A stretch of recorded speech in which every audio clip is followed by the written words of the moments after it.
መንግስትን ልቃወመው እፈልግና ማንን ልደግፍ? ማንን ነው የምደግፍ? ይሄ ህዝብ አስመሳይ ውሸታም እንደሆነ በደንብ አይቻልም። ከብልጽግና ጋር አንድ የምጣላበት አንድ ምክንያት የለም። እንዲያደርግ የሚፈልገው መንግስት የሚታመጽበት መንግስት ስራ አልሰራም ብለክ የምትወቅሰው መንግስትን ማህበረሰቡ ችግር አለበት እያልክ ደግሞ ማታና ጠዋት ጥቁር ለብሰክ ነጠላ ዘቅዝቁልኝ ነጭ ክር ሰሩልኝ እያልክ ድቤ የምትደልቀውም ደግሞ በመንግስት ላይ ይሄ እኮ አያስኬድም። ሰላም ጤና ይስጥልኝ። በመላው ዓለም የምትገኙ ውድ ዩቲዩብ ቤተሰቦቼ እንደምናችሁ እንደምንከረማችሁ። ትኩስ ነገር እንግዲህ ለእናንተ ይመቻል ወቅታዊ ይሆናል ብዬ ማስባት ነገር ይዤላችሁ እንግዲህ በሰዓቱ ቀርብ ያለው ማለት ነው። ምንም ነገር ከመጀመሪያ በፊት በእውነት ባለፈው እንግዲህ በሰራሁት ቪዲዮ በጣም ብዙዎቻችሁ መልካም በጣም አስተማሪና እንዲሁም ደግሞ አበረታች የሆኑ እንግዲህ ኮሜንቶች ሰጥታችሁኛል። ይሄ በጣም ደስ የሚል ነው። በእውነት ኢትዮጵያዊነት እንግዲህ የሚገለጽበት አንዱ መገለጫው ይሄ ነው ማለት ነው። በእውነት ያው በተቻለ መጠን የምንዝናናበትና የምንንቀሳቀስበት አካባቢዎች ላይ አንዳንድ ጊዜ ውይይቶች ሲኖሩ አንድ ሆኖ መታየትን የመሰለ ደስ የሚል ነገር የለምና በእውነት አንድነታችንን በደንብ ነው ያየሁበት። ስለዚህ እጅግ በጣም አመሰግናለሁ። በእውነት ያንን እንግዲህ ጥሩ ሁኔታ ስላየሁ ነው እንግዲህ የዛሬውን ፕሮግራም ማዘጋጅላችሁ ማለት ነው። ሰሞኑን እንግዲህ እንደምታውቁት ያው ይሄ ምርጫ ስለቀረበ በጣም ብዙ ሰዎች የተለያየ አይነት እንግዲህ ኮሜንቶች እና ሀሳቦች እየገለጹ የሚገኙት በተለይ በሚዲያው ላይ ያሉ ከዚህ በፊት እንግዲህ በአክቲቪስትነት ይሁን በምን የሚታወቁ ብዙ ሰዎች የተለያየ አይነት ስሜታቸውን አሁን እንግዲህ እየተካሄደ ባለው ምርጫ ስሜታቸውን እየገለጹ ነው ማለት ነው። ማንን እንምረጥ፣ ማን ነው ቀጥሎ የሚሆነው የሚመሳሰሉና አንዳንድ ነገሮችን እየተናገሩ ስለሆነ እስቲ እንስማቸውና የራሳችንን ኮሜንት እንስጥበት በሚል ነው እንግዲህ ለዛሬ ማቀርብላችሁ ማለት ነው። ያው እንግዲህ የምርጫ ሰሞን አይደል? ስለዚህ እንደነሱ አይነት ነገሮች የሚሻሉ ይመስላሉ ብዬ ነው የማቀርበው። መልካም ጊዜ ሆነላችሁ። ቀጥታ ወደ ፕሮግራሙ ሰላም። ተመቸ እሰየው እንኳንም ወደድከው ጠላኸው ይሁና ብትወደውን ፈልግ። ተመቸ እሰየው እንኳንም ወደድከው ጠላኸው ይሁና ብትወደውን ፈልግ። ይሰበራል ብለህ ስማ ባንተ ስድብ ወሬ መመገቡ መስሎ ይጥላቻን ፍሬ እንዴት እንደበቃል ልንገርህ ለዛሬ። ስንቷን ጎበዝ ጀግኒት ሰብረን አባረርናት፣ ስንቷን ብልም ነቤት ፍራቻ አስተማርናት፣ ስንቱን ባለ ተስጦ አስረን አስቀመጥነው፣ ስንቱን ታዳጊ ሰው ዘልፈን አባረር ነው። በደል እንቆጣጠር ለስንቱ ውልፈት አልሆንም ዳፋ አላዋጣንም ለትውልድ መጥፊያ። ሰሪን አቆስሰን እብደት ያስተማርን እኛ ዋልጌ የሸለምን ጋጥ ያፈመስን እኛ ሆነን መጣን ዳኛ ማናችንን ነፃ።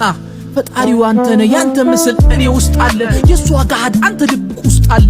ሚዛን ካለ ገመና አደባባይ አስጥቶ አልጠየቅ ባይባል በሕይወት ፈተና ውስጥ እኩል አይደለንም። ታዲያ እኔ ብሆንስ አይባልም? ዓለም አይደለም ኢትዮጵያን አፍሪካን የምታቀው እንደዚህ ነው። What is the poorest country in the world? Africa. What is the poorest country in the world? Africa. አያችሁ ኢትዮጵያ ሁለት ኢሜጅ ነበራት። ቅኝ ግዛት ያልተገዛች ብቸኛ የአፍሪካ ሀገር ተብላ ትታወቅ ነበር። ለረጅም ጊዜ ምናልባት በጀግንነቷ ትታወቅ ይሆናል። ሪሰንትሊ ያላት ታሪክ ምንድነው? ቀጥታ የረሃብና የድርቅ የፖቨርቲና የድራውት ፍሮንት ላይን ኢሜጅ ነች ለዓለም ማለት ነው። ዓለም እንደዛ ነው የሚያውቃት። አሁን እኮ መተን ጎብኚዎች ሲመጡ ወይም ደግሞ የሚዘግቡ ሰዎች ሲመጡ አሁን ላይ ብቅ እያለ ያለውን ሲያዩና እንደዚህ ሪያክት ስናደርግ ኖ ዌይ ማወቅ ያለባቸው ያንን ነው። ኦልሬዲ እኮ ያንን ነገር ያውቁታል። ትታወቃለች በረሃብ፣ ትታወቃለች በድህነት፣ ትታወቃለች ከድህነት ወለል በታች በመሆን። ምንም አዲስ የምናጋልጠው ነገር የለም። ባይሆን የሚጋለጠው ነገር ይሄ ነው። አይሾ ስፒድ ኢትዮጵያ መጥቶ ከሄደ በኋላ እሱ ኦልሬዲ ወርልድ ዋይድ ስትሪመር ነው አይደለ? ኢትዮጵያን ላይቭ ስትሪም እያደረገ ሙሉ ኢትዮጵያን አጋለጠ። ኢትዮጵያ አሁን ላይ ያለችበትን ገጽታ ሲያጋልጥ ዓለም የነበራትን ሪአክሽን እንየው። We really changing the game for real. Like I didn't know Africa was such a beautiful man. This whole time, bro, they made us fucking think Africa was such a poor country. ኢትዮጵያ ብቻ ሳይሆን መላው አፍሪካ ቱር ነበር ያደረገው አይሾ ስፒድ። መላው አፍሪካን ካየ በኋላ ዓለም መላው አፍሪካን ኢሜጇን ያስቀየረው። ኢንተርናል ኢሹ በኤክስተርናል በዲ ተፈቶ አያውቅም። እንደውም ኤክስተርናል በዲ ስለዛ ኢንተርናል አፌር ባወቀ ሰዓት አድቫንቴጅ ነው የሚወስደው፣ ዲስግሬስ ነው የሚያደርገው። ከቻለ ደግሞ የዛን ነገር አድቫንቴጅ ነው የሚወስደው። የውስጥ ጉዳይ በውስጥ ያልቃል፣ ግን ደግሞ ለውጭ መታየት ያለበት ነገር ነው የሚታየው። ጎንደር ላይ ሄዶ እየጨፈረ ነበር። ላሊበላ ላይ ሄዶ እየጨፈረ ነበር። ዴለንና አዶናይ ፈታ እያሉ ነበር። አዲስ አበባ ላይ እልል ብሎ ፈታ እያለ ነበር። ሌላም ቦታ ላይ ሄዳል፣ ፈታ ይላል። ምን ቤት ነኝ እኔ ያዙ ይልቀቁኝ ምለው? ይንገባል። ህዝቡ እዛ ያለው አብሮ እየጨፈረ አብሮ ያዙ ይልቀቁኝ እያለ እኛ በግድ ህዝብ ይጠላቸዋል። እዛ ምንም ኮምፕሌን የሚያደርግ የለም። አንተ ጋር መጥቶ ግን ሊያስወጋ ምን ያደርጋል? ዮኒ ማኛ እንዲሆናል ወይ የሆነ ቦታ ሄድና እንደዚህ ሆነናል እኮ ምናምን ብሎ በስራ ያስወጋጋል ነው። ከዚህ በኋላ በፍጹም ዘግዝቆ ብልጽግና ቢገርፍ ዮኒ ማኛ እጁን አንስቷል።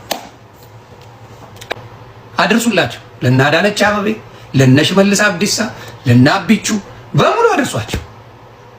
እንዲያውም አሁን ሳስበው እንደ መንሱር ጀማል ኩላሊቴን እሰጣለሁ ምናምን ለማለት እየቃጣኝ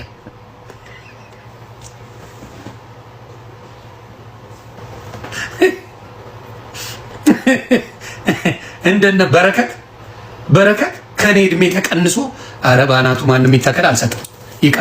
ይቅርታ እኔ አንዳንዴ እኮ ስሜታዊ ይሆናል። ይቅርታ ልል ነበር፣ ስሜታዊ ልሆን ነበር እንደ በረከት ነው። ይሁን ቤተ መንግስት አስመስያ ነው ቤት የምኖር።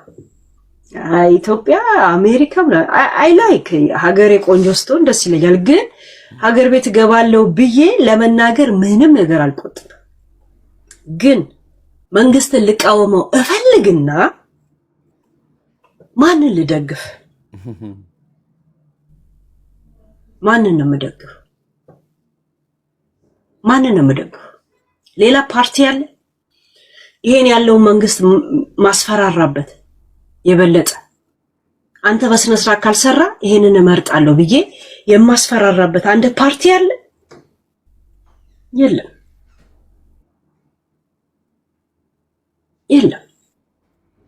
ለዛ ከዝንጀሮ ቆንጆ ይመራርጡ ጅኒ ውቱ እንደዛ ጅኒ ምናምን የሚባል ነገር አለ። እዛ ሴት እንደገና ደግሞ ቁጭ ብዬ መቃወሙ እኔ ምን እያደረኩ አቧራውንም ፀሐዩንም ዝናቡንም ጮቱንም ምኑንም እነሱ እየተቻቻሉ አብረው እየኖሩ እኔ ምን አባቴ እሺ ጋዴ ምሽት አሁን አንተ መንግስት እንደዚህ ያርግ ማሬ እንደዚህ ቆሻሻ ግቢክ ውስጥ ራሱ ችግኝ መትከል ማትችል ሰውዬ የቤተሰብን ዶክተር አብይ በአንተ እድሜ ሀገር ይመራል። አንተ ቁጭ ብለህ ሶፋን እንደሰማችሁት ነው። እንግዲህ በጣም ነው የሚገርመው። እኔ በጣም የሚገርመኝ አንድ ነገር ልጠይቃችሁ በእውነት ለምንድን ነው ተቃዋሚ ፓርቲ የሚባል ሁለተኛው ፓርቲ ወይም ይህንን የሚወዳደር ተወዳዳሪ ፓርቲዎች በሙሉ የተቃዋሚ ፓርቲ ስም የተሰጣቸው ለምንድን ነው አላውቅም። ለምንስ ደግሞ እነሱ በተቃዋሚነት ለመድረስ ፈለጉ? ወደ ስልጣን ሆነ ወደ አንድ የሆነ ቦታ ማለት ነው። ለምን ተፎካካሪ ፓርቲ ተብሎ በሚሰራው ይሄኛው አሁን ያለው ፓርቲ በሚሰራው አይነት መስሎ የራሱን ነገር እየፈጠረ የሚታይ አካል ለመምሰል ለምንድን ነው የማይፈልገው? ምንጊዜም የተሰሩትን ነገር ብቻ ማንቋሸሽና ማጥላላት ማሸነፍ የመሰለን ለምንድን ነው? አፍሪካውያኖች በአጠቃላይ በኢትዮጵያ ውስጥ ይሄ ነገር ለምንድን ነው እንደዚህ የተለመደው? ይሄ በጣም የሚገርመኝ ነገር ነው። ለምን? ምክንያቱም መቃወም ቀላል ነው ለሁላችን። የምንም ነገር መቃወም በጣም የሚቀል ይመስለኛል። ለሚዘጋ በር እንዴት ለመዘጋው ብዬ መቃወም እችላለሁ። ንፋስ ይግባልኝ ትንሽ ከርበብ አድርገው ምን እያልኩ መፍጠር እችላለሁ። የዘጋበትን ምክንያት ሳላዳምጥ ቀጥታ የፈለገኝን ነገር መፍጠር እችላለሁ። ለምን? መቃወም ስለሆነ ማለት ነው። ለምን ግን እሱን ትተን የሆነ የሆነ ተቀራራቢ የሆነ አይነት ነገሮችን አንፈጥርባቸው እና በዚህ ምክንያት ነው መሰለኝ ምንም ነገር ተቃዋሚ ከተባለ ያስጨንቃል። አንድ ነገር አለው ማለት ነው። ስለዚህ አሁን በምርጫው ሰዓት ላይ እንግዲህ ህብረተሰቡ እንዴት እንደሚያደርገው ባላቅም ግን እየተሰራም ቢሆን ትንሽም ቢሆን እያየ ላለ ነገር ተቃዋሚ ፓርቲ ልምረጥ ቢል ምን አይነት ሰውን ምን አይነት አካልን ምን አይነት የሆነ ተስፋ የሚሰጥን ንግግርም ሆነ እንቅስቃሴ ያደረገን አካል ነው ይህንን የሚያህል ግዙፍ መንግስት አውርደን ለመስጠት እንደው ሁላችንም የምንነሳው የሚለውን ነገር ስናስበው በጣም የሚከብድ ይመስለኛል። በራሴ ሐሳብ ፖለቲካም አይደለም። እስቲ ግን እናንተ መንግስትን የሚያክል ነገር ጥለን ሌላ ነገር እንገነባለን ስንል ምን አይነት ግዑዝ የሆነ በጠቅላላ ኢትዮጵያዊነትን ስሜት ይዞ የኢትዮጵያዊነትን ሽታ እያሸተተ የሚያደርግ በእውነት እነዚህ ትንንሽ ነገሮች ልበላቸው እንጂ በክልላዊ የመጡት በምንም ታምር ኢትዮጵያ ሙሉ ለሙሉ የኢትዮጵያውያንን ስሜት ወይም የነበረበትን ክፉ ነገር ይሄ ተቃውሞ ነገር ትቶ አንድ ያረጋል ብዬ ማስበው እስካሁን እንግዲህ አንድ ጥራ በባል ኢዜማ ነው ማለት የምችል የሚመስለኝ እንግዲህ በውጭ ያለን ስለሆነ ብዙም ነገር ብዙም ባንከታተል ማለት ነው ለምን አትሊስት የተለያዩ አይነት ስብስቦች ያሉበት ይመስላል በተረፈ አብዛኛው አንድ ክልልን ይወክሎ ስለሚመጣ ኢትዮጵያንን ይወክላል ወይም ኢትዮጵያን መንግስትን የሚያክል ነገር ወይም ይሄንኛውን ብልጽግናውን ጥሎ ለሌላ ይመጣሉ የሚለው ነገር ለማለት በጣም የሚያስቸግር ይመስላል እስቲ በዚህ ጉዳይ ላይ ትንሽ የሆነ ነገር ተናገሩበት እንወያይበት ጥሩ ይመስለኛል ጊዜው ስለሆነ የምርጫ ጊዜ ስለሆነ ማለት ነው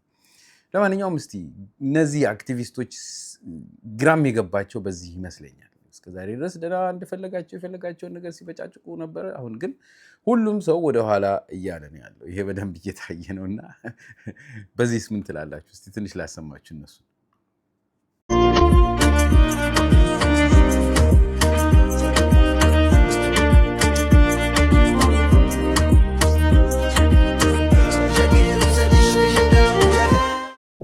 በአዲስ አበባ ጉዳይ ብዙ ነገር እየተወኩ ነው ያው በአዲስ አበባ ጉዳይና እየተሳሳትኩ እየመሰለኝ እየመጣ ስለሆነ ማለት ነው ይሄንን መቃወም ነው እኔ ያልቻልኩት የከተማዋ ከንቲባ ትልቅ ሰው ናት የከተማዋ ከንቲባ ሚሊዮኖችን የምትወክልናት የከተማዋ ከንቲባ ተዋሻለች ለብሎ አይጠበቅም እርቦኛል የሚል ሰው ጠምቶኛል የሚል ሰው መጥቶ በመገባ ማዕከላችን መብላት ይችላል ስትል ይሄንን መቃወም እኔ አሁን እንዴት ነው መቃወም በአዲስ አበባ ጉዳይ ያውላ ህዝብ ደግሞ አብይን ሲያይ አብይዬ ሟሟ እያለ አድዬ ምናምን እያለ እኔ አሁን ሼም እያዘኝ ነው በግድ ለሰው ልወቅልህ ማለት እየመሰለኝ እና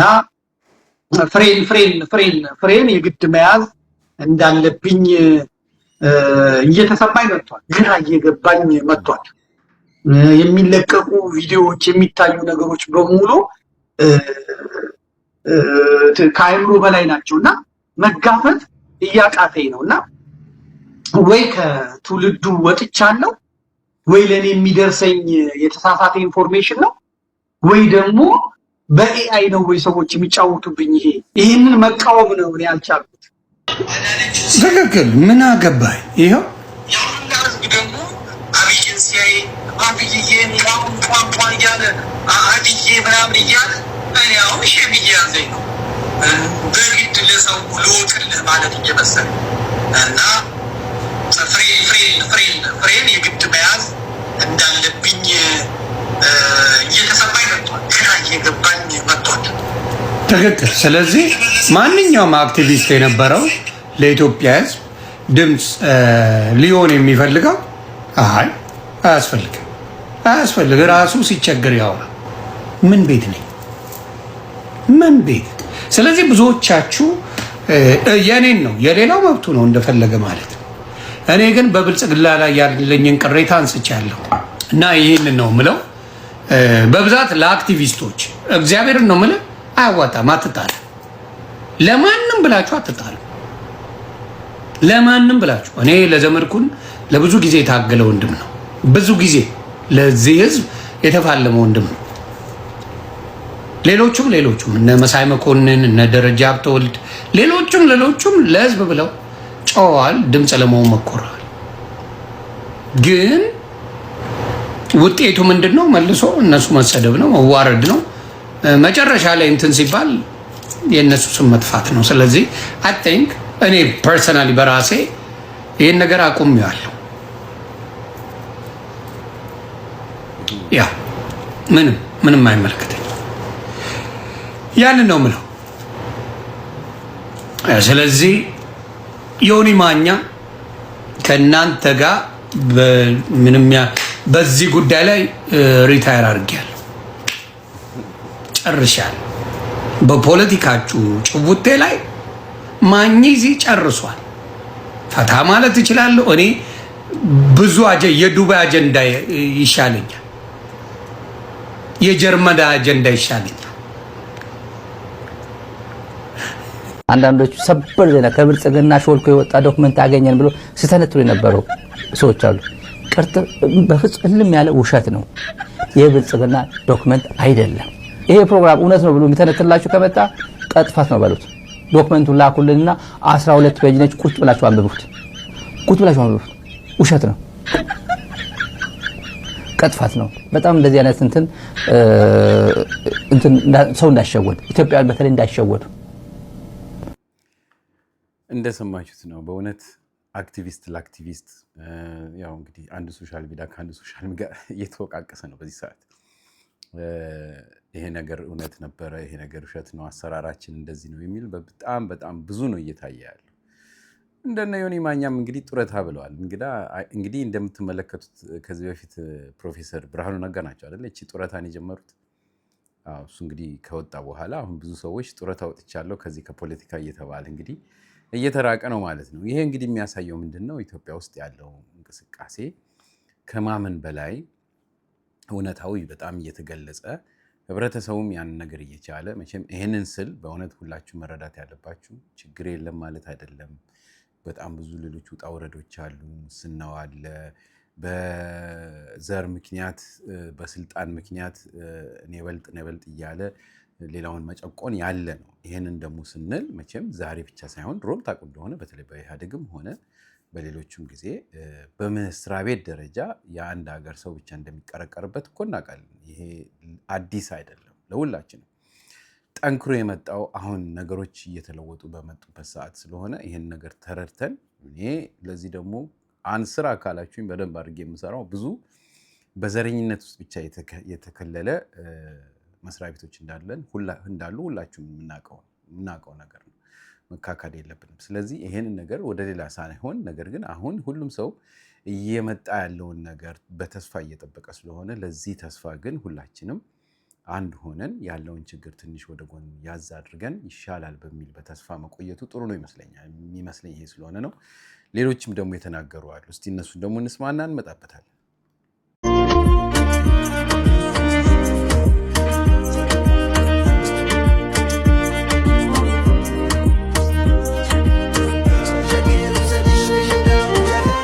አብይ ግን ዋና ከተማዋን ከአፍሪካ ከተሞች ያሉ ከፓሪስ እኩል ያደርጋል። ቤተ መንግስቱ ሲያልቅ አስበዋል አዲስ አበባ እንደሚመስል።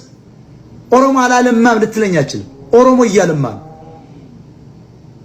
አላለማም አትበለኝ። አብይ በ7 ዓመት ያለማውን ልማት ተመልከቱ። አብይ አዲስ አበባን አይተዋል። የኦሮሞ አዲስ ከተማ ፈጥሯል። ትክክል ነው። ከኦሮሞ ነው የመጣ ኦሮሞን መርዳት አለበት። አማራም ቢመጣ ወደ አማራ መገልበጡ አይቀርም። ዳስ ራይት። ግን አብይ ከተማ አላለማም ብትለኝ አልሰማ። ሰውነን ነገ ሟች ነን። ለምን ትዋሻለህ?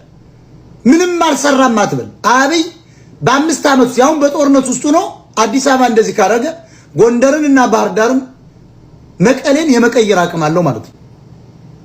አለው ሰውየው አቅም አለው ማለት ነው። ከየትም ያምጣው ከየትም ገንዘቡን አዲስ አበባን ብርጭቆ አስመስሏል። ጀማ እንዴት ናችሁ? ሰላም ናችሁ ወይ? አለን። ደጋግሜ እንዳልኳችሁ እንግዲህ እኔ በዚህ አጋጣሚ ከኢትዮጵያ ህዝብ ውስጥ አክንሰይ 45 እና 50 ሚሊዮን ህዝቡ በጊዜ ሂደት ወዲያው የሚረዳኛለ ቶሎ የሚረዳኛለ አስረድቼው የሚረዳኛለ ብዬ ማስበው ነው። በማረጋው እንቅስቃሴ ውስጥ እነዛ 50 ሚሊዮን የሆኑት ህዝቦች ላይ ነው ለመድረስ የማረጋው እንቅስቃሴ። ስለተቀሩት ስለ 80 ሚሊዮን ህዝብ አያገባኝም። እሺ ከተረዳዳን ግን እግረ መንገዴን ነገሮችን የምትረዱ ከሆነ ለሁላችሁም አንድ ጥያቄ አለኝ። ጭንቅላታችሁ በፈቀደላችሁ ልክ ተመልሱልኛላችሁ። ለምሳሌ በዶክተር አብይ አካባቢ በጣም በተቃውሞ ጉዳይ ላይ የተሰማራችሁ ተቃውሞ መቃወም ታስፋይ ምንም ችግር የለም። ግን ቱ ኤክስትሪም ወደ ጥላቻ ሄዳችሁ በተለይ ጠላትን ውደድ ከሚባለው ሃይማኖት በተለይ ከኛ ከኢትዮጵያ ኦርቶዶክስ ተዋሕዶ ቤተክርስቲያን ልብ ብላችሁ ስሙኝ። ምናልባት አንዳንድ ይሄ አስኮ ላይ ገባችሁ ይችላል እላለሁ። ሳምሃው ወደ ጥያቄ ልሄድና ብዙ ጊዜ ታውቃላችሁ እንደ አበሻ እንደ ኢትዮጵያዊ በጣም ኃላፊነት የምንፈራ ከተጠያቂነት ራሳችንን በዚህም በዛም ለማምለጥ የምንሞክር ያው እንደምታውቁት ነው። መኪናም ስንነዳ በፍሬን ነው የምናሳብበው ምናምን ብቻ ሰበባችን ብዙ ነው። ገብቷችኋል? ሐሳብ ይዞኝ ነው ምናምን። እሱ ብቻ አይደለም እንቅፋት ማለት ነው። እንቅፋት አርፎ ከተቀመጠበት ቦታ ሄደን እንቅፋቱ መተነው እንቅፋት መታን የምንል ሰዎች ነን። ታውቃላችሁ ቢኮዝ ኃላፊነት መውሰድ አንፈልግም እንጂ እንቅፋቱ ባለበት ነው ያለው። እኛ ነን እንቅፋቱ ጋር ሄደን ያን እንቅፋት የመታ ነው። ስለዚህ ወደ ዋናው ጥያቄ ስመጣ በመጽሐፍ ቅዱስ በተለይ በብሉይ ኪዳን አካባቢ ስትመለከቱ እግዚአብሔር አምላክ ክፉ ሕዝብን ክፉ በሪ በመሾም ወይንም በመላክ ይቀጣል። ተረዳዳን? ዶክተር አብይ ክፉ ከሆነ ለምን እናንተ ታዲያ ወደ ልቦናችሁ ተመልሳችሁ ወደ እግዚአብሔር ቀርባችሁ ዶክተር አብይን እግዚአብሔር እንዲያነሳው ለምን አታረጉም? እስኪ መልሱልኝ። በውስጡም ብዙ ሰዎች ይጽፉልኛል። ይሄንን ጨፍጫፊ መንግስት፣ ይሄንን ደም ያለበት መንግስት ለምንድን ነው የምትደግፈው? ምናምን ይሉኛል ብዙ ሰዎች። እኔ በእድሜ እንደ አብይ በሀገሩ ሉዓላዊነት የማይደራደር ብሔሩን ሳይሆን ሀገሩን ወክሎ 4 ኪሎ የተቀመጠ መንግስት በእድሜ ለመጀመሪያ ጊዜ አብይ አህመድ ነው። እስላም እንደ እስላም ሁሉም እምነት በሀገሩ ላይ ተከብሮ እንዲኖር የቻለውን አድርጓል። ይህ የማይካድ እውነት ነው። የተለያዩ ችግሮች ሊኖሩ ይችላሉ። መልአክ እኮ አይደለም አብይ አህመድ፣ ሰው ነው። የኢትዮጵያ ህዝብ አብይ አህመድ ተሸክሞት ቢዞር እግሬ ተንጠለጠለ፣ ለምን ተንጠለጠለ ብሎ ይቃወማል። እንደሰማችሁት ነው እንግዲህ ወደ ሃይማኖት ውስጥ ስናመጣው ይሄን ነገር ሲታሰብም ይሄን ነገር ከዚህ በፊት ብዙ ጊዜ ብየዋለሁ እና ከኛ የሚጠበቀው እንደ አማኝ አንድና አንድ ምንድነው ታላላቆቻችን አለቆቻችንን ጥሩ እንዲሰሩልን መለመን ነው፣ መጸለይ ነው። ስለነሱ ብለን መጸለይ ነው የኛ ኃላፊነት እንጂ እነሱን በሃይማኖት ረገድ መቃወም የምንችልበት መንገድ የለም።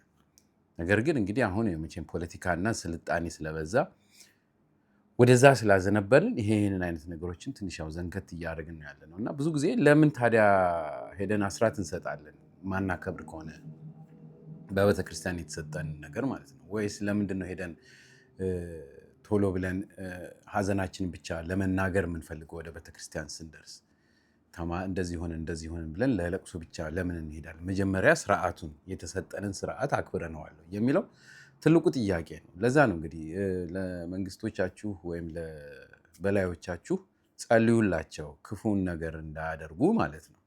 ሌላው እንግዲህ ወንድማችንም እንዳለው ክፉንም ደጉንም የሚያመጣው እግዚአብሔር መሆኑን ካወቅን ክፉን ከመጣብን ለደጉ ለምን አንጸልይም ተሰባስበን? ይህንን እንግዲህ በራሳችሁ አድርጋችሁ እንግዲህ በጥሩ በኮሜንት ጻፉበት እላለሁ። ውዴቱ ቤተሰቦች ብዙ መናገር ይቻላል አይደል በዚህ ጉዳይ ግን አሁን በቃ አትሊስት ለነገሮቻችን እንዲበቃ በዛ ላይ ደግሞ እንግዲህ በዚህ ሰዓት በሚደረገው ምርጫ ላይ እግዚአብሔር እንግዲህ እንዲታከልበትና ህብረተሰቡ ላይ ሌላ አይነት ችግር እንዳይኖር የሚደረገው ነገር ተደርጎ እንዲያልቅ እንግዲህ 4-5 ቀን የቀረችው ስለዚህ እሷን እንደምንም እንዲያልፍልን የሁላችንም ጸሎት ሊሆን ይገባል። ለምን በትንንሽ ነገሮች ምክንያት ህይወት ሲያልፍ ያሳዝናል። ያ ነገር በሁላችንም ቤት ሊሆን ስለሚችል ለእንደዚህ አይነት ነገር ደግሞ እንደዚህ አይነት ሰዓት ላይ አእምሯችንን ወደ ሚዲያው ማድረጋችን ስለማይቀር መጥፎውን ነገር ለማዳመጥ ሳይሆን በጎ ነገሮችን እየሰማን በፍቅር ተሳስበን እንድንቆይ ብዬ ጠይቃለሁ። የቀረችዋ ትንሽ ጊዜ ነች። ስለዚህችን ፈጣሪ ታክሎበት በሰላም እንዲፈጸም የራሴ ምኞት ነው። እንግዲህ እናንተም የራሳችሁን ሀሳብ ስጡ። ከወደዳችኋት ይህችን ፕሮግራም ላይክ አድርጉልኝ እላለሁ። በሚቀጥለው ጊዜ እስከምንገናኝ ደህና ሁኑ እያልኩ ልሰናበታችሁ። እንደለመድኩት እንግዲህ እስቲ ያው አንዲት ነገር ጠባ አድርጌ ልላያችሁ ትምህርት ስለሆነ ብዬ ነው። መልካም ጊዜ ይሆንላችሁ። ምን እያደረክ ነው? ነጩን ጤፍ ከጥቁሩ ጤፍ እየለየሁት። የምርህን ነው? ለምን ቀላቀልከው? መጀመሪያ ኧረ አብረው ነው ያደጉት ሲፈጠሩ። እንዴ እና ኩንታሉን ትጨርሰዋለህ እንደዚህ ለቅመህ? እንግዲህ ሞክረዋል። አባ አትጃጃል እባክህ። ምን ነካ? ስራ እኮ ነው። ይኸውልህ ይሄ በሽታ ነው። የሀገራችን ፖለቲከኞችም ችግራቸው ልክ እንደዚህ ነው። አብሮ የኖረውን አብሮ ያደገውን ለመለየት አንገሳቸውን አቀርቅረው እንደዚህ 24 ሰዓት ይሰራሉ። ልረብሽ ፈልጌ አይደለም። ከመሰለ ቀጥልበት። ግን አንድ ቆርኪ ትለያለህ እንጂ ኩንታሉ እንደዚህ አድርጋ አጨርሰው። የሀገራችንም ህዝብ ባለው ሁኔታ የተለያየው ይመስልም መቼም የማይለያይ አብሮ የኖረ አብሮ ያደገ ታላቅ ህዝብ ነው። ቆይ ገበሬውንም ሁለት ቦታ አደረከው? የሚገርም ነው። አንተ ገበሬ ነክ እንጂ ገና በሬ አይደለክ። ገበሬውስ አንድ ነው፣ መቼም አይለያይም። መልካም ቀን። ይሄ ሀገር ቆርሰን ልንካፈለው የምንችል ሀገር አይደለም። እኔ እንደዚያ ቢሆን ደስታውን አልችለውም ነበር። ሰው ከሚሞት ብያታለሁ። ሰው ከሚሞት አሁን ከዚህ በኋላ እንደገና ሌላ ሰው ከሚሞት አንድ ሰው ለምን ይሞታል? ተስማምተን በቃ እንዳንገዳደል አብረን መኖር ስለማንችል ከተባባልን ማለት ነው። እንዳንገዳደል አንተ ስለምን ትሞታለህ? እኔ ስለምን እሞታለሁ? ልጆቻችን ስለምን በቃ እዚች ጋር እንክፈላትና ከዚች በዳር አንተ ከዚህ ተባብለን የምንለያይበት ፎርሙላ ቢኖር እኔ ደስታውን አልችለውም። ምክንያቱም ማንም እንዲሞት ከዚህ በኋላ አልፈልግም። ማንም እንዲገዳደል አልፈልግም ከዚህ በኋላ የለበትም በፍጹም። ግን ይሄ ሀገር እንደዛ ነው ወይ የተሰራው? እንደዛ ነው ወይ የተዋለድ ነው? እንደዛ ነው ወይ የተሰባጠር ነው? አሁን ያለንበት አሰፋፈራችን ይመቻል ወይ እንደዛ ለማድረግ? ለቅመን እዛ ያንዳንዱን ለቅመን ወደዚህ ይሄን ለቅመን ወደዛ ማድረግ እንችላለን ወይ? ይሄ በፌስቡክ የሚደረግ ስድብ፣ የቆሸሸ ነገር አንዱ ተነስቶ በሆነ ብሔረሰብ ላይ የሚተፋው ነገር ምናምን ይሄ የዛ ሰውዬ ችግር ነው። የዛ ሰውዬ ህመም፣ የዛች ሴትዮ ህመም ነው። አብዛኛውን ህዝብ አይወክልም።